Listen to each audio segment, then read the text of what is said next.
Hello guys, आपका हमारे इस चैनल पे स्वागत है। तो आपका पहला सवाल है, संयुक्त राष्ट्र सुरक्षा परिषद यूएनएससी में सुधारों की वकालत करने वाले विभिन्न अंतर्राष्ट्रीय समूहों के संबंध में निम्नलिखित कथनों पर विचार कीजिए। पहला, L69 समूह द्वारा विकासशील देशों के लिए एक रोटेशनल स्थायी सदस्यता प्रणाली का समर्थन किया जाता है। दूसरा, एजवुल्नी सर्वसम्मति के आधार पर C10 समूह की मांग है कि अफ्रीका को वीटो शक्ति के साथ संयुक्त राष्ट्र सुरक्षा परिषद में 2 अस्थायी सीटें प्राप्त हो। तीसरा, G4 देश अपने लिए संयुक्त राष्ट्र सुरक्षा परिषद की अस्थायी सदस्यता हासिल करना चाहते हैं, लेकिन वे वीटो शक्ति संबंधी सुधारों का समर्थन नहीं करते हैं। उपयुक्त कथनों में से कौन सा सही है? ऑप्शन 1 केवल 1 और 2, ऑप्शन 2 केवल 2, ऑप्शन 3 केवल 3, ऑप्शन 4 1 2 और 3।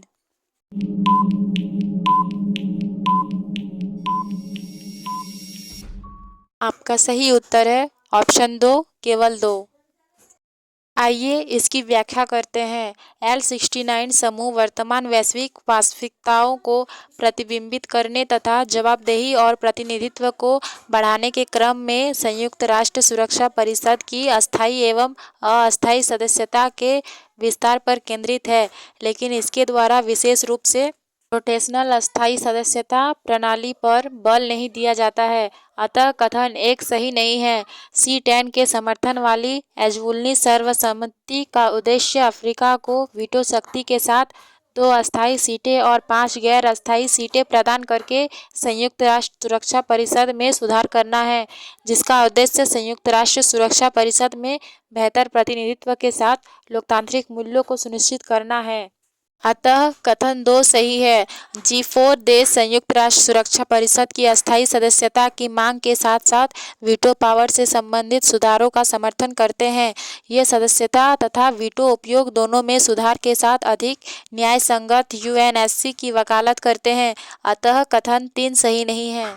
आपका दूसरा सवाल है, ग्लोबोई के नेटवर्क के बारे में निम्नलिखित कथनों पर विचार कीजिए।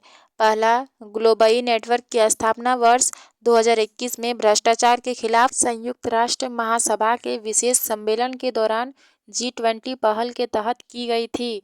दूसरा, संयुक्त राष्ट्र मादक पदार्थ एवं अपराध कार्यालय UNODC ग्लोबोई नेटवर्क के सचिवालय के रूप में कार्य करता है।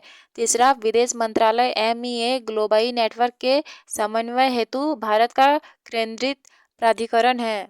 उपयुक्त कथनों में से कौन से सही है? ऑप्शन 1 केवल 1 और 2, ऑप्शन 2 केवल 2 और 3, ऑप्शन 3 केवल 1 और 3, ऑप्शन 4 1 2 और 3।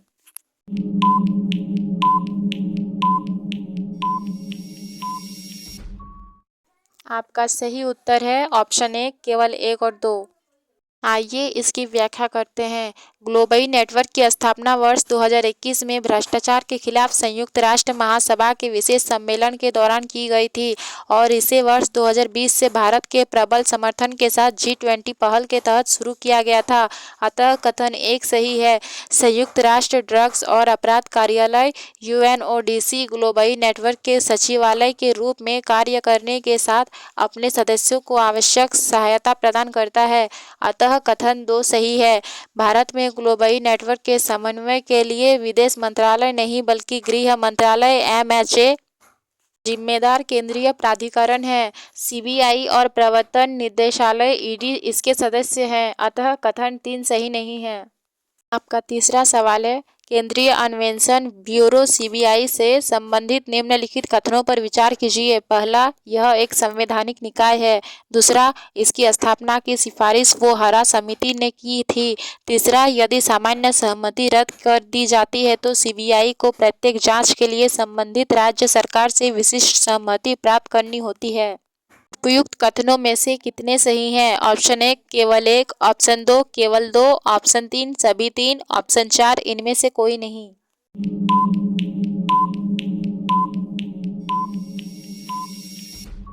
आपका सही उत्तर है ऑप्शन 1 केवल 1। आइए इसकी व्याख्या करते हैं। CBI की स्थापना गृह मंत्रालय के एक संकल्प द्वारा की गई थी और बाद में इसे कार्मिक लोक शिकायत और पेंशन मंत्रालय में स्थानांतरित कर दिया गया, जो वर्तमान में एक संकलन कार्यालय के रूप में कार्य कर रहा है। यह न तो संवैधानिक और न ही वैधानिक निकाय है। सीबीआई दिल्ली विशेष पुलिस स्थापना डीएसपी अधिनियम 1946 के तहत कार्य करता है, अतः कथन एक सही नहीं है। इसकी स्थापना की सिफारिश भ्रष्टाचार निवारण पर संथानम समिति द्वारा की गई थी, अतः कथन दो सही नहीं है। जांच के संबंध में सीबीआई सामान्य और विशिष्ट प्रकार की सहमति के तहत कार्य करता है। जब कोई राज्य संबंधित अधिनियम की धारा 6 के तहत सामान्य सहमति प्रदान करता है तो सीबीआई को राज्य में जांच के क्रम में हर बार नई मंजूरी लेने की आवश्यकता नहीं होती है। हालांकि यदि सामान्य सहमति रद्द कर दी जाती है तो सीबीआई को प्रत्येक जांच के लिए संबंधित राज्य सरकार से विशिष्ट सहमति प्राप्त करने की आवश्यकता होती है, अतः कथन 3 सही है। विशिष्ट सहमति के बिना सीबीआई अधिकारियों को उस राज्य में कार्य करते समय पुलिस कर्मियों के समान शक्तियां प्राप्त नहीं होती है। आपका चौथा सवाल है, निम्नलिखित विशेषताओं पर विचार कीजिए। पहला, उन्होंने नौजवान भारत सभा की स्थापना की। दूसरा, वह पुलिस अधिकारी जेपी सॉन्डर्स की हत्या में शामिल थे। तीसरा, उन्होंने मैं नास्तिक क्यों हूँ नामक पुस्तक लिखी। उपयुक्त विशेषताओं द्वारा निम्नलिखित में से किस व्यक्तित्व का वर्णन किया जा रहा है? पहला, लाला लाजपत राय। दूसरा, राजगुरु। तीसरा, भगत सिंह। चौथा, सुभाष चंद्र बोस।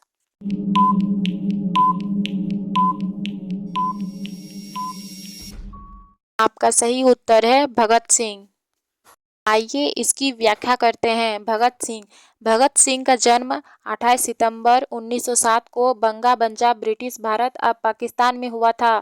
जब वह 12 वर्ष के थे तब उन्होंने जलियांवाला बाग में हुए नरसंहार को देखा, जिससे उनमें देशभक्ति की भावना प्रबल हुई और उन्हें भारत की स्वतंत्रता के लिए लड़ने की प्रेरणा मिली। नौजवान भारत सभा की स्थापना वर्ष 1926 में भगत सिंह ने की थी, जिसका उद्देश्य स्वतंत्रता संग्राम के लिए युवाओं को संगठित करना था। भगत सिंह पुलिस की बर्बरता के कारण लाला लाजपत राय की मृत्यु के प्रतिशोध के रूप में वर्ष 1928 में पुलिस अधिकारी जेपी सॉन्डर्स की हत्या लाहौर षड्यंत्र केस में शामिल थे। उन्होंने 18 अप्रैल 1929 को बीके दत्त के साथ मिलकर दमनकारी ब्रिटिश कानूनों के विरोध में केंद्रीय विधानसभा में बम फेंका। उनकी महत्वपूर्ण कृतियों में मैं नास्तिक क्यों हूँ, जेल डायरी और अन्य कृतियाँ समाजवाद तथा क्रांति का समर्थन करने वाले कई राजनीतिक घोषणापत्र शामिल हैं। अपनी प्रारंभिक रचना विश्व प्रेम में भगत सिंह ने समानता के महत्व पर जोर दिया। उन्होंने भूख और युद्ध से मुक्त एक ऐसे विश्व की परिकल्पना की जो मानव जाति और राष्ट्रीयता की सीमाओं से परे हो। आपका पांचवा सवाल है, कुमकी हाथियों के बारे में निम्नलिखित कथनों पर विचार कीजिए। पहला, ये प्रशिक्षित बंदी एशियाई हाथी है। दूसरा, ये घायल जंगली हाथियों का पता लगाने, उन्हें बचाने एवं उनके उपचार में सहायता करने के साथ उन्हें मानव बस्तियों से दूर भगाने में सहायक है। तीसरा, तमिलनाडु ने हाल ही में 62 कुमकी हाथियों को अन्य राज्यों में स्थानांतरित किया है। उपर्युक्त में से कथनों में कौन सा सही है? ऑप्शन ए केवल 1 और 2, ऑप्शन 2 केवल 2 और 3, ऑप्शन 3 केवल 1 और 3, ऑप्शन 4 1, 2 और 3।